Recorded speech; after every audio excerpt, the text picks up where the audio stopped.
Captain Zexithar of the Hegemony Council stared at the holographic display with growing unease. The small, unassuming yellow star system designated as Sol had been nothing more than a footnote in galactic politics just 6 months ago. Now it was causing ripples across 3 sectors. "Explain this to me again," Zexithar commanded, his 4 eyes focusing on Trade Administrator Velnok. Velnok's mandibles clicked nervously.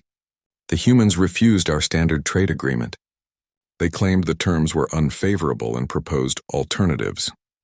The hegemony had governed galactic trade for over 3 millennia, using a simple principle. Newly spacefaring species provided raw materials at fixed rates in exchange for basic technology transfers. It was efficient, profitable, and had never been challenged. Until humanity. What kind of alternatives?" Zexithar's voice carried the authority of someone accustomed to absolute compliance.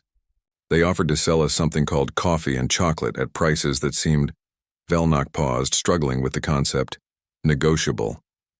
The captain's confusion deepened. In all his centuries of service, he had never encountered a species that tried to dictate terms to the hegemony. Most civilizations were grateful for any contact at all. And then they did something unprecedented. They began trading with the Yith Collective. Zexithar's blood turned cold. The Yith were the hegemony's oldest rivals, separated by an uneasy ceasefire that had lasted 400 years. Both empires had maintained strict spheres of influence, and no species had ever dared trade with both. Impossible. New species don't have the technology to contact the Yith. They built it themselves, sir, in 3 months. The implications hit Zexithar like a plasma blast. He pulled up the intelligence reports, reading with growing alarm. Not only had humanity developed faster than light communication independently, but they had somehow reverse-engineered hegemony technology from the basic equipment provided in first contact packages. "Sir," Velnok continued, "there's more. They've established what they call trade routes, with 17 different species across both our territories and the Yith collectives. They're offering something called competitive pricing." Zexithar had never heard the term, but context made it terrifyingly clear. "You mean they're selling the same goods to different buyers for different prices?"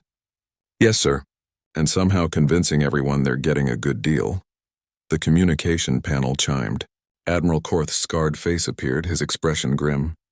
"Captain, we have a situation. The humans have requested a meeting." "A meeting?" "They're in no position to request anything." "Actually, sir, they are. They've somehow convinced 12 hegemony member species and 8 Yith territories to attend something they call a trade summit. They claim they want to establish fair market practices throughout the galaxy."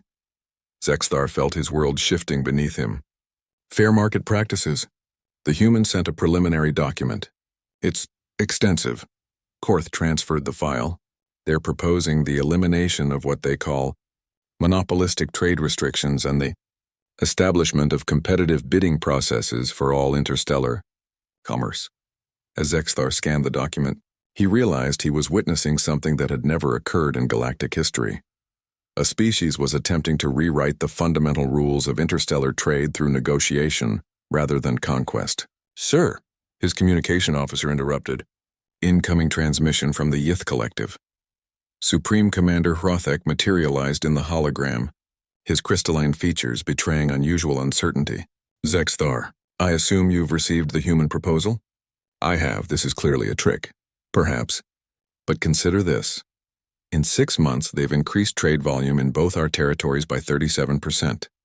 My economists calculate that adopting their competitive market system could increase overall galactic trade by 200% within a decade." Zexithar's mind reeled. "You're considering their proposal. I'm considering the mathematics." "Are you?"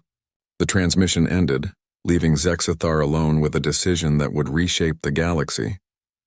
His aide approached hesitantly. "Sir, the human delegation has arrived. They're requesting permission to dock." Through the viewport, Zexithar watched a modest human vessel approach.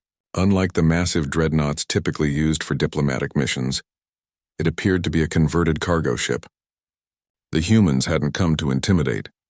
They had come to negotiate. 3 hours later, Zexithar sat across from Ambassador Sarah Chen, a middle-aged human with an unsettling smile and a briefcase full of economic projections. She had just finished explaining something called supply and demand, and was now discussing mutual benefit optimization. "You see, Captain," Chen said, her voice maddeningly reasonable, "the current system assumes scarcity where abundance exists. By allowing competitive pricing and multiple trade partnerships, we can increase prosperity for everyone. The current system has maintained order for 3,000 years. Order, yes, but not prosperity. Your own economic data shows that trade volumes have remained essentially flat for the past millennium. Meanwhile, our preliminary models suggest your models are based on 6 months of data." Chen smiled wider. "Actually, they're based on 8,000 years of human economic history. We've been doing this for a while."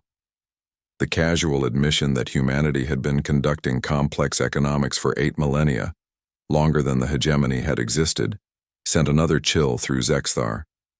"Captain," Chen continued, "we're not trying to destroy your system. We're trying to improve it. The choice is simple. Adapt to a competitive market or watch as trade flows around you to those who will." Outside, Zexthar could see Yith vessels arriving alongside ships from a dozen other species. The humans had somehow convinced half the galaxy to attend their trade summit through nothing more than the promise of better deals.